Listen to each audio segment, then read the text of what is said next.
Good afternoon, everyone.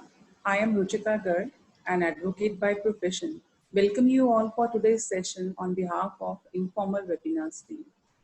Today, we are pleased to welcome Mr. Sarthak Gupta and a very special guest from an esteemed National Law School, Bangalore, who is a young, budding, and promising lawyer, has been born to a chief engineer of PWD Punjab. Sarthak has reached to the prestigious institute of the country, that is National Law School, Bangalore, who has also remained Aditya Birla Scholar all through the years in the institute. And here we have an intellectual attorney in the year 2017. He had completed his internship under the wonderful guidance of senior advocate Mr. Akshaban, and after graduating law, he has been associated with Mr. Animesh Sharma, besides having private practice too. He is a panel counsel for various boards and corporations of Punjab, such as Markfed, Punjab State Warehousing Corporation, Punjab Water Supply, Seabridge Board, etc. His area of practice includes service law, education and admission matters, writs, and arbitrations. Now, here comes the arbitrations. Today, our topic is supervisory jurisdiction of courts under Arbitration Act. Before going to the brief introduction of the topic today, I would like to tell you all that a recorded version of this webinar is available on Facebook Live and our YouTube channel.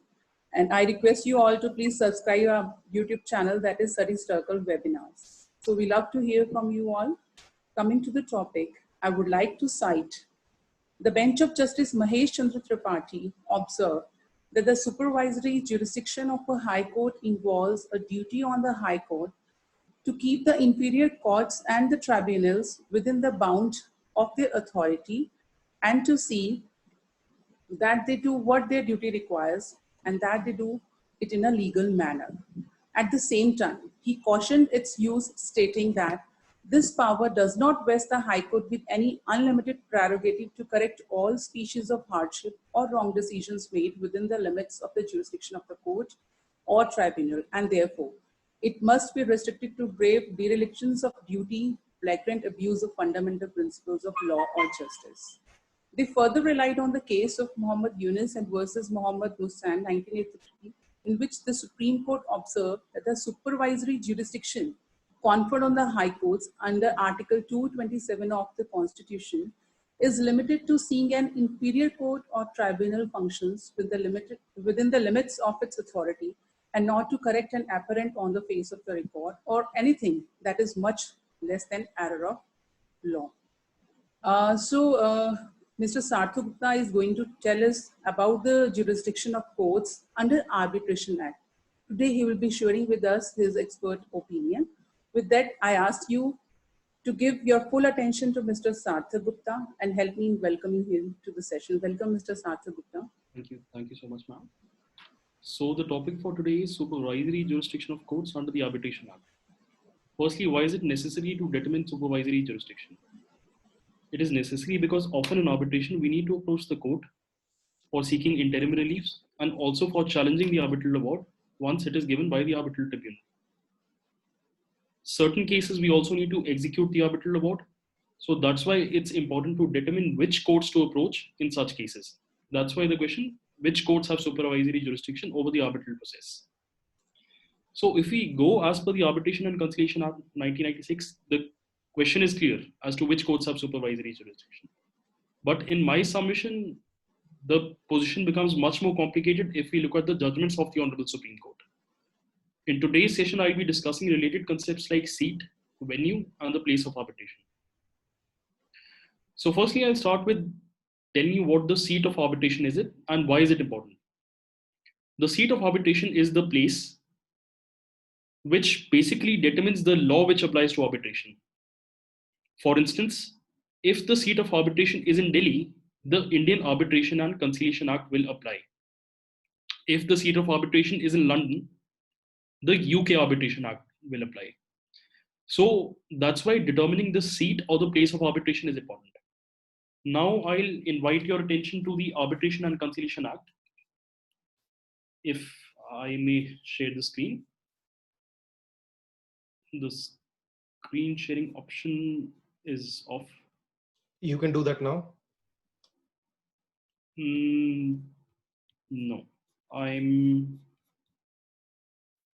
there's no option here of sharing the screen. Yeah, In the middle, share screen, green, Try it now. green yeah. icon. Now it's there. Now it's there. Yes. So yes. Can everyone see my screen? This is the Arbitration and Conciliation Act. Yes, we can. Yes. Yes. So Arbitration and Conciliation Act, Section 2, Clause 2. Section 2, Clause 2 is under Part 1 of the Arbitration Act. Section 2, Clause 2 states, this part shall apply where the place of arbitration is in India. Now, Part 1 is basically the law on arbitration as applied to Indian setting. It tells you which court, it tells you the different sections for approaching courts under Section 17, interim measures for challenging arbitration award. It basically tells you the procedure of arbitration, Part 1 of arbitration. But 2 Clause 2 states, this part shall apply where the place of arbitration is in India. Now, what is place under the Arbitration Act? Place under the Arbitration Act is defined in Section 20. I'll read Section 20 right now. Section 20. It states parties are free to agree on the place of arbitration.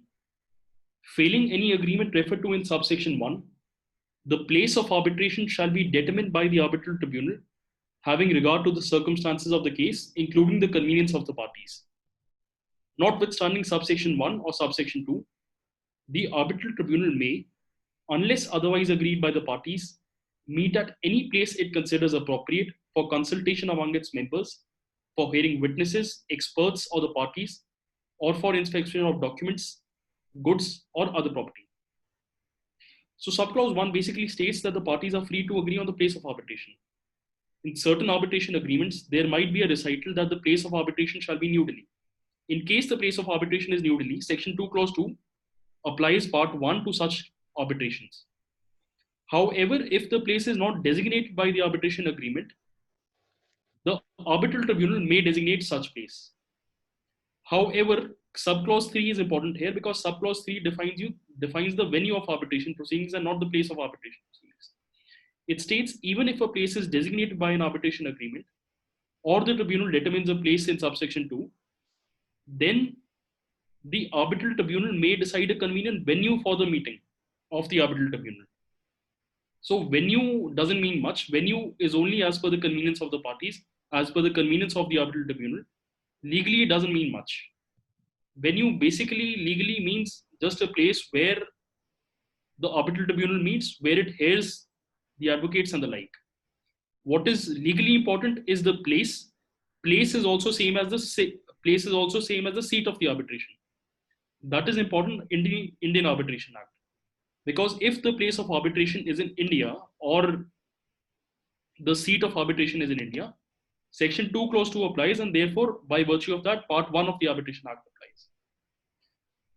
Now, once we have come to the conclusion that the Indian Arbitration and Conciliation Act applies, let's see which courts will have jurisdiction over the arbitral process and what the Arbitration and Conciliation Act says in this regard.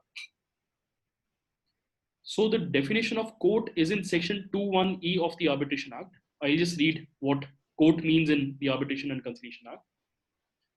Court means, in the case of an arbitration other than an international commercial arbitration, the principal civil court of original jurisdiction in a district and includes the High Court in exercise of its ordinary original civil jurisdiction, having jurisdiction to decide the questions forming the subject matter of the arbitration, if the same had been the subject matter of a suit.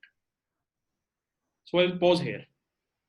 So what this section basically does is applies the principles given in CPC to the Arbitration Act. Says those courts will have jurisdiction over the arbitral process as if the subject matter of the arbitration had been tried as a suit. So therefore, if the arbitration agreement is concerning property, which courts will have jurisdiction? The place where the property is situated. Or in other cases where the cause of action arose. So those courts will have jurisdiction as per the Arbitration and Conciliation Act. The seat becomes irrelevant for determining supervisory jurisdiction. The seat merely tells you the country of who, country in which the courts will have exclusive jurisdiction, but it doesn't tell you which specific courts in that country will have the exclusive jurisdiction. So now let's come to the decision of the Honorable Supreme Court. I'll start with the decision of the Honorable Supreme Court in the case of Balco. The case of Balco has been decided by a constitutional bench of the Honorable Supreme Court in the year 2012. The issue before Balco was entirely different. It wasn't as to which courts will have jurisdiction. The issue before Balco was whether Part 1 applies to foreign seated arbitration. However, Balco also made certain observations regarding the courts having supervisory jurisdiction over the arbitral process. So I'll start with reading paragraph 75 of Balco.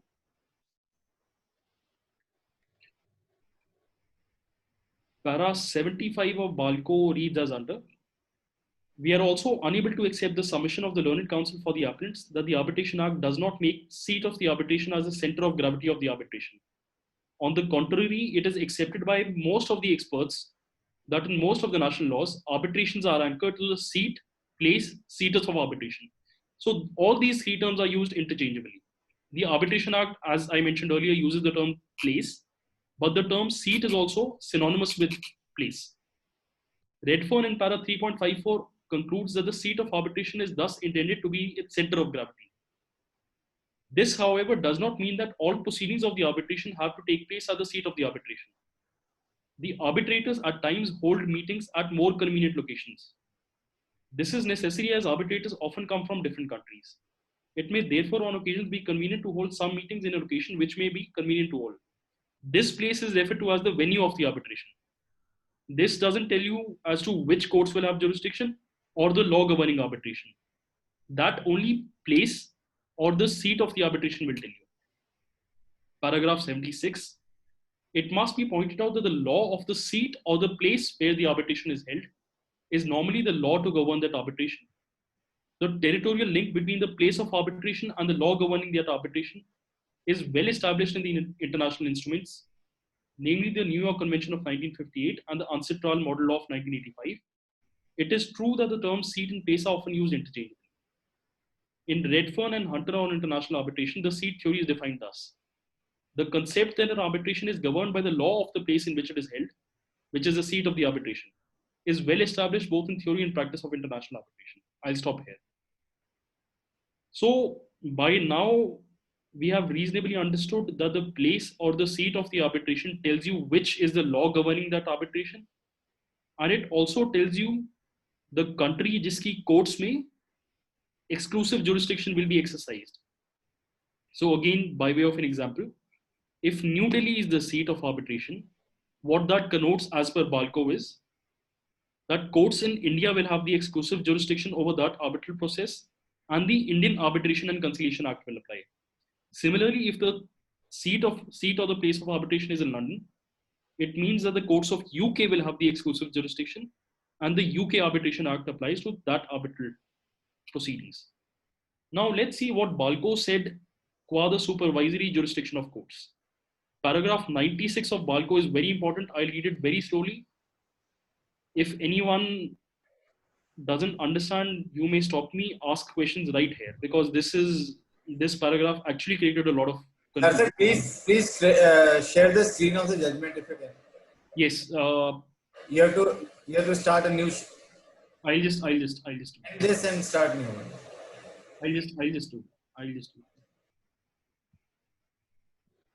I'll share the. Yes. Is it visible now? Is the screen visible?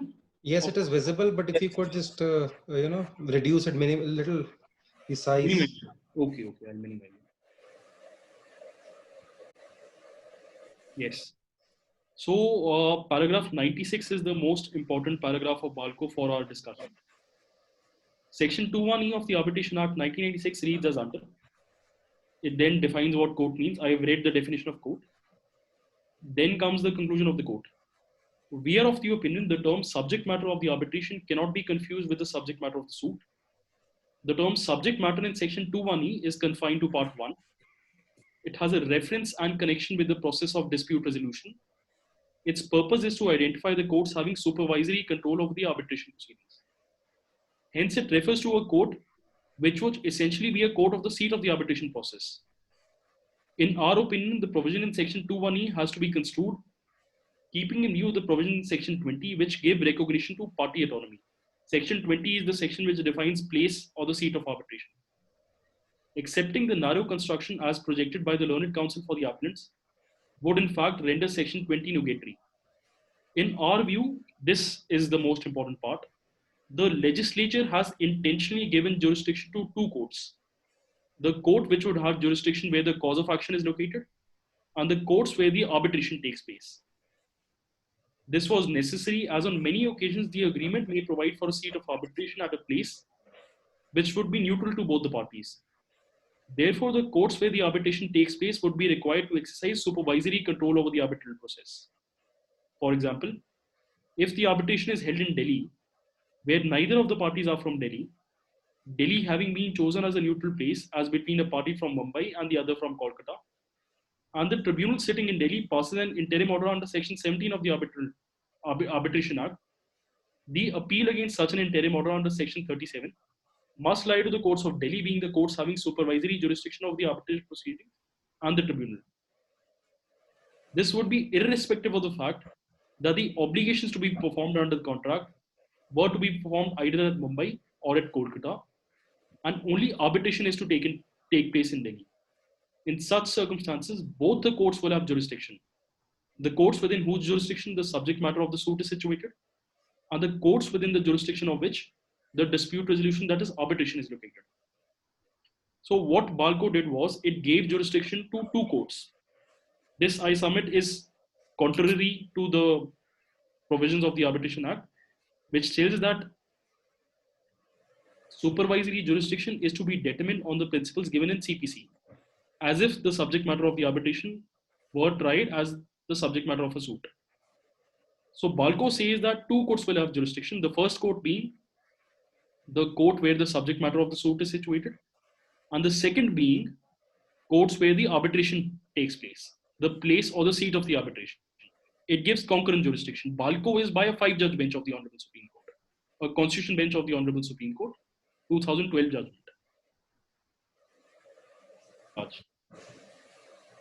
Tell that the concurrent jurisdiction principle is a valid principle. But then something happened in the year 2017 with the judgment of the Honorable Supreme Court in the case of Indus Mobile versus Datavent. Indus Mobile is by a 2-judge bench of the Honorable Supreme Court. Now, in my submission, it overruled BALCO, if not explicitly, at least implicitly. I'll take you to Indus Mobile now. Yes, this is Indus Mobile versus Datavent Innovations Private Limited. Now, Indus Mobile basically says, implicitly overruling BALCO, that courts where the seat of arbitration is located will have exclusive jurisdiction over the arbitral process. It does away with the concurrent jurisdiction principle. It relies upon paragraph 110 of BALCO. I'll take you to 110 of BALCO, and says that BALCO said that courts at the seat of the arbitration process will have exclusive jurisdiction, whereas this is not what BALCO said. In paragraph 96, BALCO is clear, and BALCO says that the concurrent jurisdiction principle is a valid principle. So I'll just take you to para 1110.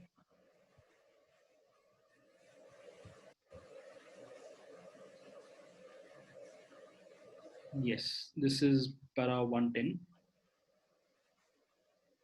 Examining the fact situation in the case, the court observed as follows. This is BALCO. If you can read the portion in italics, an agreement as to the seat of an arbitration brought in the law of that country as the Curial law and was analogous to an exclusive jurisdiction clause. Now I'll pause here for a moment.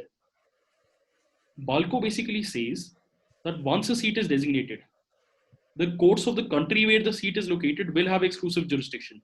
But it doesn't say that courts of the place or the seat will have exclusive jurisdiction. In short, if New Delhi has been designated as the place or the seat of arbitration. Balco says that the courts in India will have exclusive jurisdiction, but Balco doesn't say that courts in New Delhi will have exclusive jurisdiction. And this is the mistake, in my opinion, made by Indus Mobile. Indus Mobile conflates a city with the country. And Indus Mobile says that Balco basically implied that once a seat is designated, once a place is designated, the courts at that place, at that seat, will have exclusive jurisdiction. So Indus Mobile basically construed Balco to mean that if New Delhi has been designated as the place or the seat of arbitration, then courts at New Delhi will have the exclusive jurisdiction. This is the mistake made by Indus Mobile. Now, Indus Mobile was criticized by a lot of high courts. Delhi High Court criticized Indus Mobile, Calcutta High Court criticized Indus Mobile, Bombay High Court criticized Indus Mobile, and said that Indus Mobile couldn't have overruled Balco, which reaffirmed the concurrent jurisdiction principle. And the interesting part about Indus Mobile is that Indus Mobile did not make any reference to Section 2(1)(e) of the Arbitration Act, which defines what a court is. Indus Mobile did not discuss the principles for determining supervisory jurisdiction as given in the Arbitration Act. Indus Mobile totally relied upon foreign judgments to conclude that once a place or the seat of arbitration has been designated, the courts at that place or the seat of arbitration will have exclusive jurisdiction. And then Indus Mobile also relies upon a lot of international commentaries to conclude what it concluded. Now, after Indus Mobile, as I mentioned earlier, it was criticized by a lot of high courts, Delhi High Court, Bombay High Court, Calcutta High Court. So ultimately, the matter again reached the Supreme Court in BGS SGS Soma JB versus National Hydropower Corporation Limited. This judgment was delivered by the Honorable Supreme Court in the year 2019, December 2019. This is the latest judgment on this issue. Now, what this judgment did was, it reaffirmed Indus Mobile. Interesting thing is, the author of both Indus Mobile and BGS SGS Soma JB versus NHPC was the same. The Honorable Judge was the same in both the cases. It reaffirmed Indus Mobile and said Indus Mobile is the correct law and that we have correctly interpreted Balco. It said that the judgment has to be read holistically. It again relied on para 1110 of Balco to conclude that Balco meant that courts at the place or the seat of arbitration will have exclusive jurisdiction. I'll just take you to Indus Mobile. I'll just take you to, BGS SGS Soma. Now this is BGS SGS Soma. It says that, I'll just briefly summarize now. So I'll stop referring to the judgment right now and briefly summarize what BGS SGS Soma JV versus NHPC held. It said that once the place or the seat of arbitration has been designated, the courts at that place or seat of arbitration will have exclusive jurisdiction, disregarding the concept of court given in Section 2(1)(e). For instance, if New Delhi has been designated as the seat of arbitration, the courts there will have exclusive jurisdiction, as per BGS SGS Soma JV versus NHPC. Now, again, in my opinion, this amounts to overruling Balco. Balco was by a 5-judge bench of the Honorable Supreme Court, which held that as per the Arbitration Act, concurrent jurisdiction is provided for, whereas BGS SGS Soma concluded entirely opposite, that courts at the place or the seat of arbitration will have exclusive jurisdiction. Now, interesting thing what BGS SGS Soma did was, it conflated the concepts of venue and seat also. So for instance, if the place or the seat of arbitration is not defined in the arbitration agreement, if the arbitration agreement, for instance, merely says that the arbitration proceedings shall be conducted in Faridabad, for instance, as per BGS SGS Soma, this implies to designating a seat of arbitration. The earlier judgment said that this was merely a venue and not the seat of the arbitration. But BGS SGS Soma said that this is the seat of arbitration, and therefore the courts in Faridabad will have exclusive jurisdiction over such cases. So with this, I'll conclude my discussion. I'm open to questions now. If anyone has any questions regarding this, they may ask me any questions. Thank you, Sarthak. It was a nice thing, and I suppose even I've been reading judgments on this. There's a lot of confusion regarding the seat and all. There's a lot of. So we'll be open to questions. I can start. I always have questions to start with, and I'll ask one. Sure. So do you mean to say that if suppose someone drafts an agreement and keeps an arbitration clause, they should definitely describe that the seat of arbitration shall be so and so, venue may be anything. There should be a clarity so that there is no confusion later on. True. They should say that the place of arbitration or the seat of arbitration is like New Delhi, Chandigarh, etc. This will remove a lot of dispute later on. Because if this is not done, multiple courts will have jurisdiction as per BALCO. Although your BGS SGS SOMA says that once you also say that proceedings shall be conducted in, let's say, New Delhi or Chandigarh, that amounts to designating the seat of arbitration. So in case that is not specified or there arises any dispute, you had said that the arbitral tribunal shall decide. Yes. But then the issue would be presuming I have a contract with someone sitting at Delhi. Yes. And it is not defined. Now, Section 11 application would be filed in Punjab Haryana High Court or in Delhi? Sorry, sir. If there's a dispute with the party, suppose yes. they're of Rajasthan and I am from Punjab. Yes. And a dispute arises, and where will the Section 11 application be filed? Whether in Punjab Haryana High Court or what does the agreement say? Arbitration clause of the agreement say? Presuming it is silent. Presuming it's absolutely silent. It only says there shall be it will be settled by way of arbitration. If it is specified, then there can be no dispute. Am I right? No, still there can be a dispute because as per BALCO, paragraph 96, courts will have concurrent jurisdiction. So in your case, if it's absolutely silent, then in my submission, you can rely upon BALCO and say that the principles of CPC will apply. In your case, if the defendant is in Rajasthan, then you have to approach the Rajasthan High Court, Section 11. Oh, because if we strictly go as per Section 21E, which defines what court is, it says those courts will have jurisdiction as if the subject matter of arbitration were tried as the subject matter of a suit. Okay. So where the cause of action would have arisen, where the cause of action, if it is in case of a property where the property is located. Okay. So Section 11 will be filed in the Rajasthan High Court. Okay. Yes, in that case. But if cause of action, if for instance the agreement was signed in Punjab, or the work was done in Punjab, if the work was executed in Punjab, then I'll say that Punjab courts will have jurisdiction. Punjab and High Court will have jurisdiction. Section 11. Okay. Yes. We open for questions. Those who want to ask questions, please can unmute yourself and go ahead.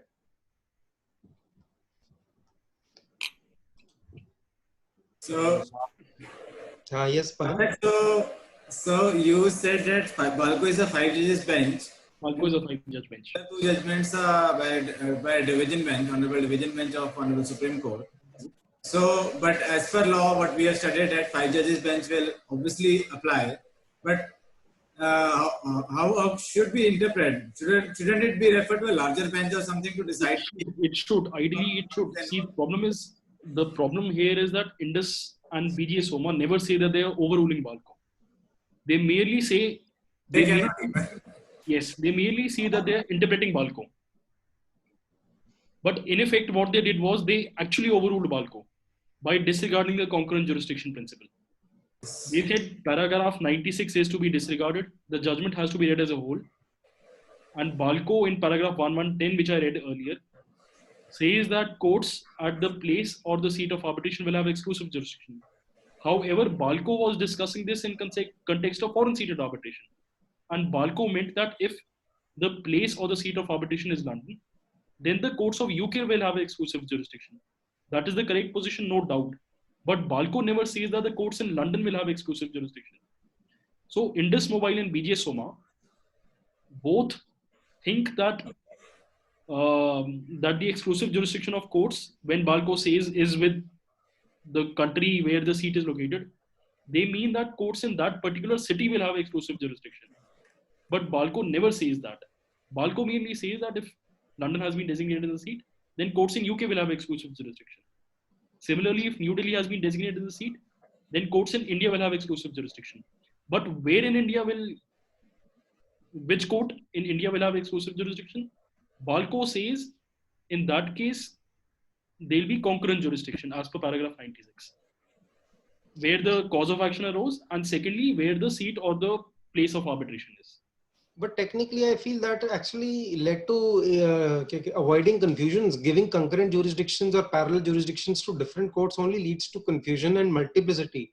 Now, if I, as a claimant, would file some application in Chandigarh and the defendant files it somewhere in Jaipur, that's only creating confusions. So Vishal, for that purpose, Section 43 is there that says if where the first application comes. the first application where lies. But then that also leads to a rat race, that the one who files the first would have the jurisdiction, leading to filing of frivolous applications and actually defeating the rights. I feel if there is a seat of arbitration is there somewhere, I feel courts, as it is like what I have read is that they would have the supervisory jurisdiction also. Suppose now, earlier what used to be that even the interim orders, there was no appeal or revision against them, but now somehow they've started entertaining it. Now, if it's happening in Delhi, the Delhi High Court would have the superintendent's power. There is some grievance, you can go there. Now, having parallel jurisdictions at Chandigarh, Jaipur would actually lead to, I feel, an anomaly, I suppose. So just one submission. I think because Section 42 exists, therefore Balco is right. Because if two courts will not have concurrent jurisdiction, then you won't need Section 42. Yes. So I think Balco is right, because Section 42 exists in the Arbitration Act, which basically tells you as to the one who approaches the court first, those courts will have exclusive jurisdiction. But again, Indus and BGS SCA SOMA somehow sideskip Section 42 also. So there's another principle which I haven't mentioned. It's the principle given in ABC versus Laminat, ABC Laminat case. The principle enunciated by the Supreme Court is that parties by their agreement cannot confer jurisdiction on a court which doesn't otherwise have jurisdiction under CPC. So for instance, the example which you mentioned, Vishal sir, that if you're based in Punjab, you have an agreement with a party in Rajasthan. Suppose you designate Madras as the place or the seat of the arbitration. As per Indus Mobile and as per BGS SCA SOMA, the courts in Madras alone will have jurisdiction, regardless of whether Madras could otherwise have exercised jurisdiction under CPC there or not. So that is why I think BGS SCA SOMA and Indus Mobile are problematic. But then we'll have to follow this being later in time. So that's again a question mark, because Balco is by a larger. That's a 5 judges bench and that's 2 judges bench, and that's not overruling it. That's in crude terms, समझा के देख लो. What is later in time is not valid because of that. If you go as per the act is very clear. The act also doesn't give concurrent jurisdiction. Act is very clear as to where the subject matter or the cause of action arose. Those courts will have jurisdiction. It doesn't talk about concurrent jurisdiction. Have you come across any judgment in our High Court regarding this? The BGS SCA SOMA was by our High Court, which went up in appeal to the Supreme Court. Later on, which judgment is followed nowadays by our High Court? The problem is BGS SCA SOMA came in December 2019, and after that, your law hasn't developed. After that, also there has been one judgment of the Honorable Supreme Court. It's in Mankastu Impex case. It's a 3-judge bench of the Honorable Supreme Court. It reiterates BGS SCA SOMA. By and large, it reiterates BGS SCA SOMA, but merely states that the conclusion reached in BGS SCA SOMA that venue is the same as the place of the seat of arbitration is not correct. If the venue has been designated, you need some additional factors to show that it is the place or the seat of arbitration. They intend to create a balance of the law and equity both, actually. That's what actually the attempt has been made, it looks like. The problem right now is it's a very confused position of law. You have one 5-judge bench of the Honorable Supreme Court saying concurrent jurisdiction. You have BGS SCA SOMA, which is by a 3-judge bench of the Honorable Supreme Court, saying that courts at the seat will have exclusive jurisdiction. So now it's actually a muddled state of affairs. And nobody knows where to file a Section 34, where to file a Section 11, where to file for interim measures, Section 9 application, etc. Probably the safest is where the seat of arbitration is. That's the safest. That would definitely be accepted. That would definitely be accepted, yes. But what happens in case someone decides to follow Balco, approaches a court first, relying upon the cause of action subject matter principle, subject matter jurisdiction principle. Then keep fighting on the issue of jurisdiction. This is what is going to happen. Let's happen one thing more. Yes, sir. You said if somebody follows Balco and there's a rat race, as Mr. Vishal said. Yes. So, but BGS and the other judgment you are saying this Indus Mobile. Indus Mobile. So they are nullifying Section 42. They are kind of nullifying, but there's one paragraph of. They can override a statutory section. So, Statutory provision. sir, my problem with Indus Mobile, which was later followed in BGS SCA SOMA, is that it doesn't even discuss Section 2(1)(e), which defines what a court is. So basically, the entire judgment, sort of per incurium, basically, though. It's sort of per incurium. A lot of Calcutta High Court said it is per incurium. After the judgment of the Honorable Supreme Court in Indus Mobile came, Calcutta High Court said it is a per incurium judgment because as we are seeing in the case of that limitation issue, NV International. But can per incurium can it be contrary to law? Yes. No, Per incurium judgment. I'm just saying that it's kind of. So the law on per incurium is that if a judgment provisions. Sir, the law on per incurium is that if a judgment has been given in ignorance of a statutory section, it's per incurium. Yes. And Indus Mobile doesn't discuss Section 2(1)(e), which defines what a court is and which courts will have supervisory jurisdiction. Once having been adjudicated by the Honorable Supreme Court also, actually, would you say that it remains to be per incurium when they're discussing the law? They have not passed an order, they've passed a judgment. They don't, that's my problem. They don't discuss Section 2(1)(e). So Indus Mobile, which is the law on supervisory jurisdiction, doesn't discuss what court means under the Arbitration Act. It merely tries to interpret Balco. It doesn't discuss Section 2(1)(e). Nowhere in the entire 7-8 pages judgment it discusses Section 2(1)(e). My another problem is that all the judgments which Honorable Mr. Justice Nariman relies upon are judgments given in context of international commercial arbitrations. You cannot apply those judgments to domestic arbitrations. Because there are two different parts and different provisions. Yes, exactly. And even the commentaries relied upon, they time and again they rely upon Redfern. Section 2 clearly says it applies to only domestic part. Yes. Time and again, the Honorable Judge relies upon Redfern and Hunter on international arbitration. But the title itself tells you it's on international arbitration. You can't apply the principles of international arbitration to domestic arbitrations. So that's my entire, and both your BGS, SCA, SOMA and Indus Mobile were in context of domestic arbitrations, applying principles of international arbitration to domestic arbitration. Whereas in case of domestic arbitration, Section 2(1)(e) is crystal clear that courts where the cause of action or the subject matter of the suit is situated will have jurisdiction. Probably the smallest part of the beginning part of the arbitration is most contentious and controversial, having been made a part of discussion so long as well. Anyhow, on to the next question, please. Anyone? Yes, Nileshji, you want to ask a question? Gaurav, you want? Yes, Nileshji. Sarthak, we have seen there are certain kind of agreements between parties where one of the parties is a foreign entity and another party entity, and when they enter into a Nileshji, you need to be a little louder. We can't hear you. Nileshji, you need to be a little louder. We can't now hear you can hear me? Yes, that's fine now. Now? Switch off your video. Am I audible now? Yes, switch off your video and speak.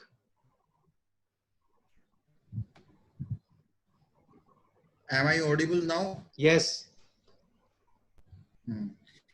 So, Sarthak, there are certain cases where foreign companies have entered into an agreement with Indian company, and in those agreements, we have seen that to safeguard our own interest, what Indian company do is that Indian company gives a specific term that all the matters with regard to jurisdiction, etc., will be as per the Indian jurisdiction, and the court of Indian jurisdiction will only have the jurisdiction over the agreement. And then what they say is that even for the purpose of interpreting the terms and conditions of the agreement, the jurisdiction of Indian courts and Indian law will be there. But in arbitration, because arbitration law is very confusing in India, they gave a specific provision in that the seat of the arbitration or venue of the arbitration would be Singapore, London, or Hong Kong. In most of the cases I have seen, either it is Singapore or Hong Kong. In such kind of cases, in case arbitration has to be done, one can understand that arbitration has to be done in Hong Kong, so arbitral proceedings should be for the international law. But in case a dispute arises, and because Indian law specifically says that if there is a arbitration agreement, then no court will interfere into that, then in those cases there is a eventuality where the jurisdiction is of Indian court, but the venue is out of India. Then which law will prevail and how to deal with those cases? And which court will have the supervisory jurisdiction also? So this was actually the fact situation which you mentioned was recently considered by the Supreme Court in Mankastu Impex. So I'll share the citation with you. So Mankastu Impex is given, yes. So so in that case, they mentioned Hong Kong as the venue for arbitration. But again, they said that governing law for the purposes of the agreement is Indian law. But Hong Kong is the venue of arbitration. There, the Supreme Court held that courts in Hong Kong will have exclusive jurisdiction since Hong Kong is the seat of arbitration. And what about law? Yes? What about law? Which law will they follow? Arbitration Act That the of Supreme India? Court can't say. So once they have said that courts in Hong Kong will have jurisdiction, that is something which the Hong Kong courts will determine, which law they have to apply. But I think my opinion is that parties by their agreement can choose the law which governs their arbitration proceedings. That he says But they've once- already chosen as Indian law. The Indian law. arbitration. So I think in my opinion, Hong Kong court should apply Indian law in that case. Because Mankastu Impex, the fact situation which you mentioned was the exact fact situation in Mankastu Impex. And the court held that courts in Hong Kong will have the exclusive jurisdiction. So in continuation thereof, can I ask a question? If presuming the parties say that the seat of arbitration shall be Hong Kong, but courts in India will be the supervisory courts for all jurisdiction purposes, can they do that? So if they say that the seat of arbitration is Hong Kong or the venue of arbitration is Hong Kong, because there is a difference between the two. Yes, there's a difference between two. They say they'll have to say venue only, not seat. They can only say venue, I suppose. If they say seat, then probably we are bound by the Soma judgment or Indus. Then of course the Hong Kong courts would have the jurisdiction. If they say venue, then probably the courts at India would still have jurisdiction. So to answer you as per two judgments of the Honorable Supreme Court, BGS SGA Soma says that once venue has been designated, in the absence of other factors, it will constitute a seat. You have to construe venue as the seat. But your Mankastu Impex, which I just cited in answer to Nilesh's sir question, that says that venue simpliciter cannot be construed as seat. You have to see other factors also. So in this case, since you mentioned that Indian courts will have exclusive jurisdiction, these will constitute as the other factors. Other factors. And therefore, I think it's again debatable. Therefore, I think that India will be the seat of arbitration in this case. But again, the question then becomes which courts in India will have the jurisdiction. It has become too case specific actually. It has become too case specific and it hasn't been clarified by the Supreme Court. If you are to go as per the Arbitration Act, it's clear that where the subject matter is, where the cause of action arose, those courts will have jurisdiction. Next question is by Ekta ma'am. You can please unmute yourself and ask the question.